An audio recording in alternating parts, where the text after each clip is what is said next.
బులెటిన్లో మరో breaking news చూస్తున్నాం. అకాల వర్షాలు ప్రజలను అతలాకుతలం చేస్తున్నాయి. సాయంత్రం అయిందంటే చాలు వరుణుడు బీభత్సం సృష్టిస్తున్నాడు. తాజాగా 2 తెలుగు రాష్ట్రాలకు భారీ వర్ష సూచన ఉన్నట్లు వాతావరణ శాఖ హెచ్చరించింది. తెలుగు రాష్ట్రాలకు రానున్న 24 గంటల్లో భారీ వర్షం కురిసే అవకాశాలు ఉన్నట్లు అధికారులు తెలిపారు.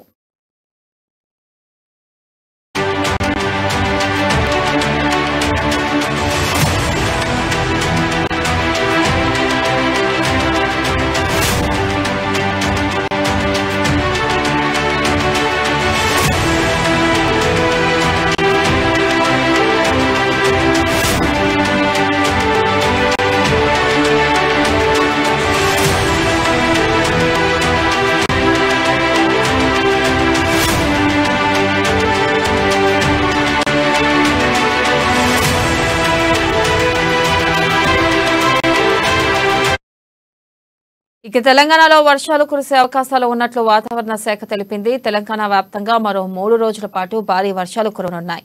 విదర్భ నుంచి తమిళనాడు, తెలంగాణ మీదుగా ద్రోణి కారణంగా ఉరుములు, మెరుపులతో కూడిన వర్షం కురిసే అవకాశాలు ఉన్నాయి. ఈ నేపథ్యంలో వాతావరణ శాఖ తెలంగాణకు ఆరెంజ్ అలర్ట్ జారీ చేసింది. ప్రజలు అప్రమత్తంగా ఉండాలని హెచ్చరించింది. ఇప్పటికే వానలు పడుతుండగా రానున్న 3 రోజుల పాటు కూడా కొనసాగే అవకాశం ఉందని అంచనా వేసింది. ఇక రైతులు, ప్రజలు అప్రమత్తంగా ఉండాలని, మరో 3 రోజులు వర్షాలు తప్పవని చెబుతున్నారు.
బ్రేకింగ్ న్యూస్ చూస్తున్నాం. అకాల వర్షాలను ప్రజలను అతలాకుతలం చేస్తున్నాయి. సాయంత్రం అయిందంటే చాలు వరుణుడు బీభత్సం సృష్టిస్తున్నాడు.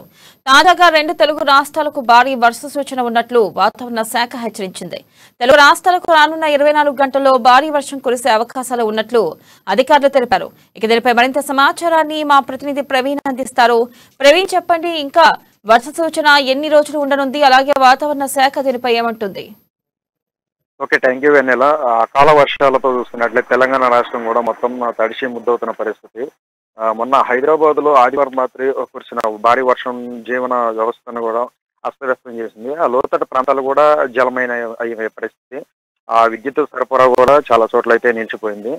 అయితే అంతలోనే మనం చూసుకున్నట్లయితే గత రాత్రి కూడా చూసుకున్నట్లయితే భారీ వర్షం అయితే కుమ్మేసింది. అయితే కుకట్పల్లి, కేబిహెచ్వి, మియాపూర్, కుత్బుల్లాపూర్, జీడిమెట్ల, మాదాపూర్, గచ్చిబౌలి, బోరబండ, ఫిలింనగర్, బంజారా హిల్స్తో పాటు పలు ప్రాంతాల్లో కూడా భారీ వర్షపాతం అయితే నమోదైంది.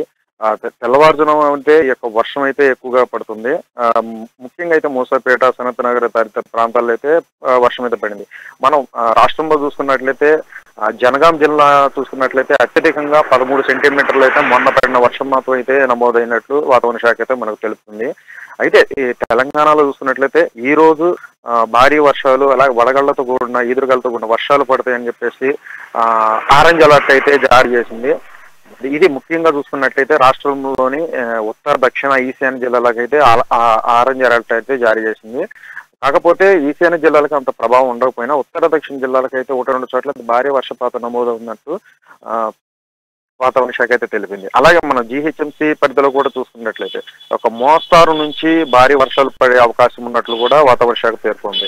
అలాగే ఏవైతే లోతట్టు ప్రాంతాలు ఉన్నాయో 3 నుంచి 5 సెంటీమీటర్ల వర్షపాతం నమోదవుతుంది అని చెప్పేసి పేర్కొనగా అప్రమత్తంగా ఉండాలని చెప్పేసి వాతావరణ శాఖ అయితే చెప్పింది. అయితే ఈ రోజు ఆరెంజ్ అలర్ట్ అయితే జారీ చేసింది వాతావరణ శాఖ. రేపు ఎల్లుండి చూసుకున్నట్లయితే మోస్తారు వర్షాలు పడతాయి కాబట్టి ఎల్లో అలర్ట్ అయితే జారీ చేసింది. సుమారు ఇప్పుడు పడే వర్షపాతం కూడా చూసుకున్నట్లయితే 30 నుంచి 40 కిలోమీటర్ల వేగంతో కూడిన ఎదురుగాలతో కూడిన వర్షపాతం నమోదవుతుంది కాబట్టి ప్రజలందరూ కూడా కాస్త అప్రమత్తంగా ఉండాలని చెప్పేసి సూచిస్తున్నారు. అయితే మనం మార్నింగ్ ఉదయం నుంచి పగలు మొత్తం చూసుకున్నట్లయితే కాస్త ఉష్ణోగ్రతలు బాగున్నా సరే సాయంత్రం అయ్యేసరికి ఈ యొక్క ఈ విధంగా డిగ్రీస్ పడిపోయి వర్షాన్ని నమోదవుతుంది. ఒక ద్రోణి ప్రభావం అని చెప్పేసి వాతావరణ శాఖ చెప్తున్న నేపథ్యంలో మనం చూసుకున్నట్లయితే ఎవరైతే ఉన్నారో ధాన్యం ఎండబెడుతున్నారో పగలు, సో సాయంత్రం అయ్యే వరకు వాళ్ళకి తెలియక ఈ విధంగా ఉండేలోపు వర్షం పడుతుందో అవి మొలకలు ఎత్తి చెడు పురుగు వల్ల అవి నాశనం అవుతుంది. సో ముందుగానే మీ హెచ్చరికలు జారీ చేస్తున్నాం కాబట్టి దీనికి తగ్గట్టుగా అప్రమత్తంగా ప్రజలు ఉండాలంటూ ఒకవైపు వాతావరణ శాఖ అధికారులు తెలుపుతున్న పరిస్థితి Vennela. Right Praveen, thank you.